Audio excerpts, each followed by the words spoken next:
Good evening, all of you. How are you all? Welcome to Shipping Minds Menu. Let us continue with our thinkers class. And हम आज जिस thinker को मतलब continue करने वाले हैं that is A.R. Radcliffe Brown. उनका full name है एल्फ्रेड रिग्नाल्ड रेडक्लिफ ब्राउन. ठीक है, हम रेडक्लिफ ब्राउन के बारे में आज पढ़ेंगे. मैंने रेडक्लिफ ब्राउन पे पहले भी एक वीडियो बनाया हुआ है. उनके बाकी के कॉन्सेप्ट वहाँ हैं. आज ये एक तरह से है पार्ट 2.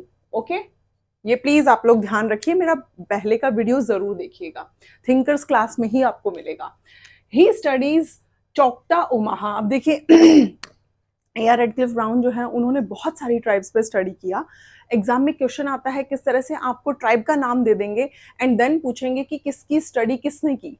तो जो रेडक्लिफ ब्राउन है उन्होंने Choctaw Omaha, Andaman islanders, African tribes, Australian aboriginal people के बारे में भी उन्होंने स्टडी किया एंड कैरियर ट्राइब, इस पे भी उन्होंने स्टडी किया. ये जो ट्राइब पे उन्होंने स्टडी किया वो उन्होंने जो ये इमाइल डरखाइम का ट्रोबियन आइलैंडर्स था जहाँ पर उन्होंने कौन से कॉन्सेप्ट को डेवलप किया था, मैं भूल रही हूँ. टोटमिज्म. यस, टोटमिज्म. तो उन्होंने टोटमिज्म से वो इंस्पायर हुए और उन्होंने कैरियर स्टडी किया, कैरियर ट्राइब का, एंड उसको टोटमिज्म को और ज्यादा आगे जाके उन्होंने डेवलप किया.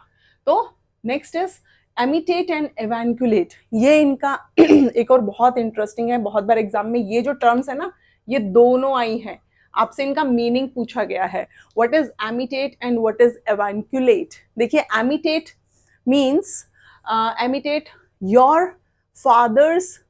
relationship with your father's sister. अब देखिए, your relationship with your father's sister यानी वो आपकी किसके बारे में बात हो रही है, आपकी बुआ जी के बारे में बात हो रही है. तो imitate हमेशा याद रखिएगा, ये टर्म है बुआ के लिए, ठीक है, आपके फादर की सिस्टर के लिए imitate. एंड evanculate है आपके मामा जी की बात हो रही है, यानी your mother's brother, your relationship with your mother's brother, that is mama ji. Amitate. कुछ जो ट्राइब्स हैं उनमें क्या होता है, बुआ का रोल ज्यादा इंपॉर्टेंट होता है. सारे जो इंपॉर्टेंट डिसीजंस होते हैं वो बुआ जी से मतलब एक तरह से डिस्कशन करके लिए जाते हैं. एंड कुछ फैमिलीज होती हैं जिनमें इवैंकुलेट यानी जिसमें मामा जो है वो ज्यादा इंपॉर्टेंट होते हैं, उनसे सारे डिसीजंस पूछ के देन कोई किसी काम को किया जाता है. एमिटेट बुआ, इवैंकुलेट मामा. Joking relationship. देखिए, जो जोकिंग रिलेशनशिप है ना, ये क्या है, ये किनशिप रिलेशनशिप की बात हो रही है यहाँ पे. किनशिप रिलेशनशिप की बात हो रही है. तो जोकिंग रिलेशनशिप वो होता है जिसमें आप हंसी मजाक कर सकते हैं. ठीक है, हंसी मजाक यानी आप हर एक इंसान से तो हंसी मजाक नहीं कर सकते. जैसे फैमिलीज में मान लीजिए घर में एक बहू है तो वो अपने फादर इन लॉ के साथ मजाक नहीं कर सकती, लेकिन अपने देवर के साथ मजाक कर सकती है. दैट इज जोकिंग रिलेशनशिप, जिसके साथ आप मजाक कर सकते हैं, हंस के बात कर सकते हैं, वो भी आपसे मजाक कर रहे हैं, आपने भी मजाक में कोई चीज बोल दी. That is joking relationship. लेकिन ये 2 टाइप्स का है, सिमेट्रिकल एंड एसिमेट्रिकल. सिमेट्रिकल तब होगा जब दोनों साइड से जोक्स चले. मान लीजिए मैंने अपने ब्रदर इन लॉ को कुछ कहा, उन्होंने भी बदले में मुझे कुछ कहा हंसी मजाक में. दैट इज सिमेट्रिकल, कि हम दोनों ही एक दूसरे से मजाक कर रहे हैं. बट एसिमेट्रिकल भी होता है समटाइम्स. जरूरी नहीं ना कि देखिए दोनों टाइप के लोग होते हैं सोसाइटी में, इंट्रोस्पेक्ट भी होते हैं और एक्सट्रोस्पेक्ट भी होते हैं. यानी जो ज्यादा जल्दी घुल मिल जाएं एक्सट्रोस्पेक्ट, और जो किसी से कम बातचीत करे इंट्रोस्पेक्ट्स. तो क्या एसिमेट्रिकल तब होगा, मान लीजिए वन साइडेड ही कन्वर्सेशन चल रहा हो, वन साइडेड ही जोक्स चलें, जोक्स बोले जाएं, that is asymmetrical. Next is called anthropology.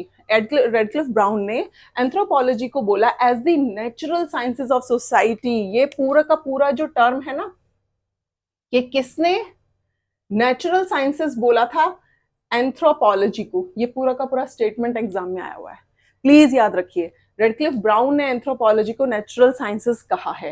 Radcliffe Brown gives the theory of co adaptation और फंक्शनल यूनिटी.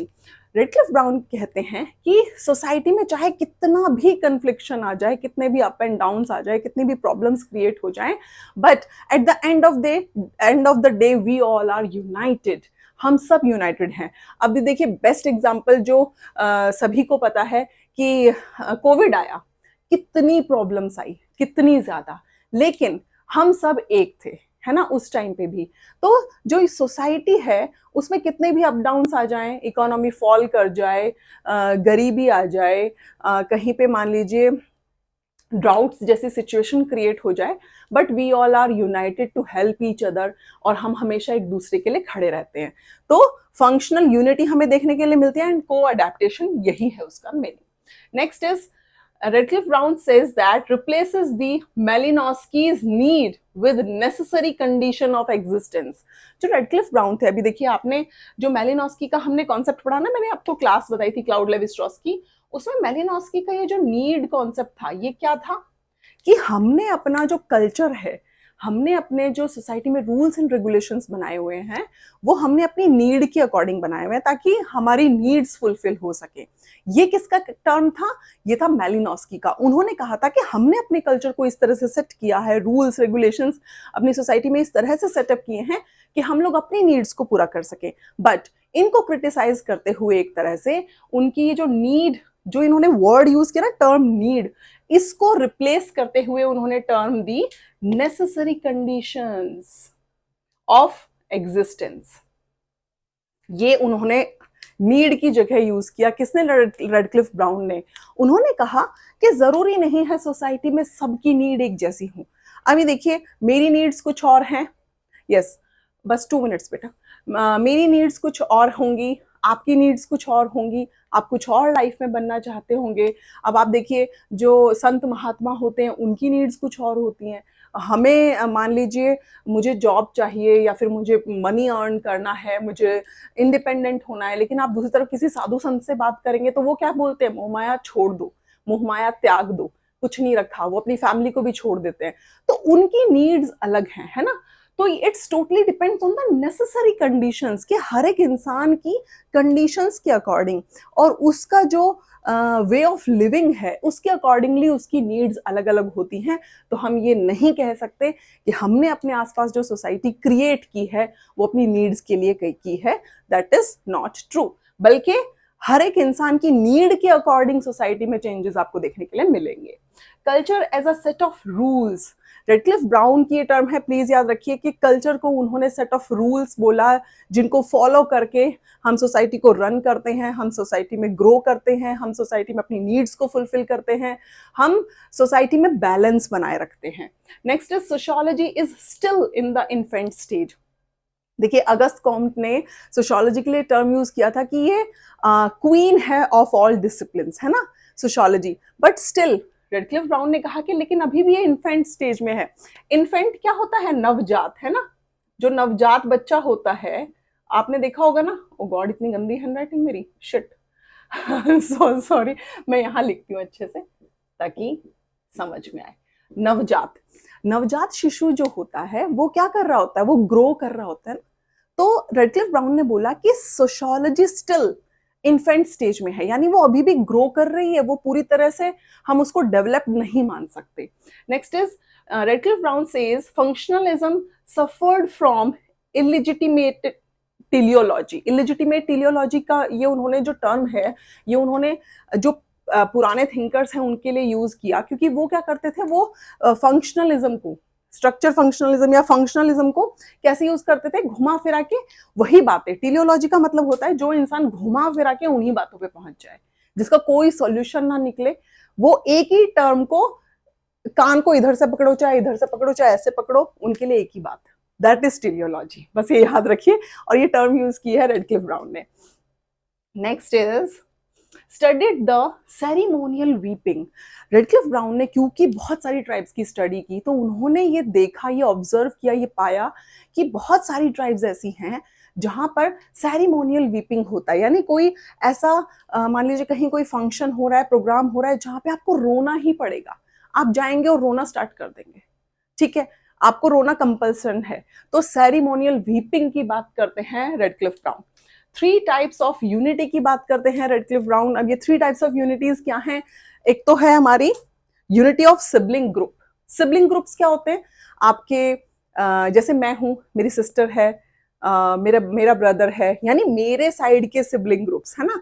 और दूसरी तरफ मान लीजिए मेरी मैं आपको बेस्ट एग्जांपल देती हूँ। मान लीजिए मेरे मदर फादर है ना, तो मेरी मदर के साइड्स के सब लोग, यानी मेरे मामा, मेरी मौसी, मेरी मम्मी, मेरी नानी, वो सब एक सिबलिंग ग्रुप हो गया। एंड मेरे फादर के साइड के सिबलिंग ग्रुप्स, मेरे चाचा, मेरे ताऊ, मेरे दादा दादी, मेरे पापा, वो एक अलग सिबलिंग ग्रुप हो गया। तो इसको बोलते हैं सिबलिंग ग्रुप, यानी यूनिटी कैसे बनी रहती है सोसाइटी में। Next is unity of lineage group. अब देखिए मेरे साइड का लीनिएज ग्रुप अलग है। मान लीजिए मेरी जिस घर में भी शादी हुई तो मेरा लीनिएज ग्रुप अलग होगा। मेरा लीनिएज ग्रुप में क्या है? मैं हूँ, मेरे ब्रदर सिस्टर आ गए, मेरे पेरेंट्स आ गए, फिर मेरे और आगे कजन्स आ गए।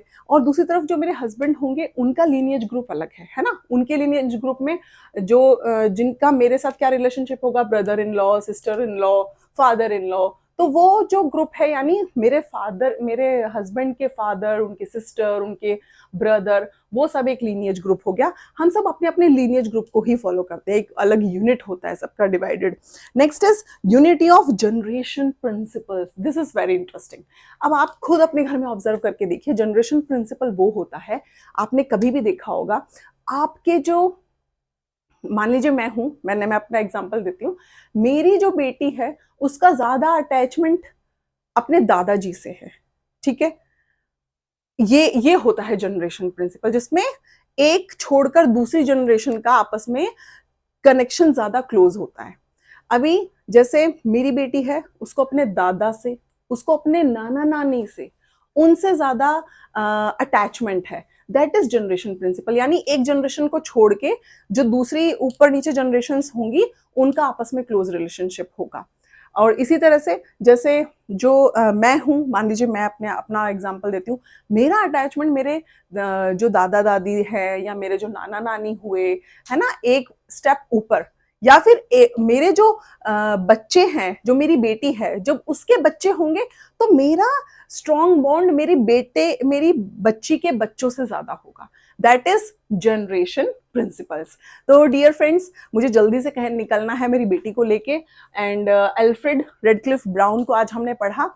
रेडक्लिफ ब्राउन कंप्लीट हो चुके हैं, उनके बारे में हो चुका है। नेक्स्ट वीडियो में हम मिलेंगे नेक्स्ट थिंकर के साथ। अगर वीडियो इन्फॉर्मेटिव लगती है और आपको समझ में आता है तो प्लीज कमेंट सेक्शन में एक छोटा सा कमेंट कर दिया करो। It will motivate me. This is my motive only, कि आप मैसेज करो ताकि मुझे मोटिवेशन मिले, मुझे लगे कि हाँ मैं जो पढ़ा रही हूँ स्टूडेंट्स को समझ में आ रहा है। Please do like, subscribe and share my YouTube channel. Thank you so much. Bye bye, take care.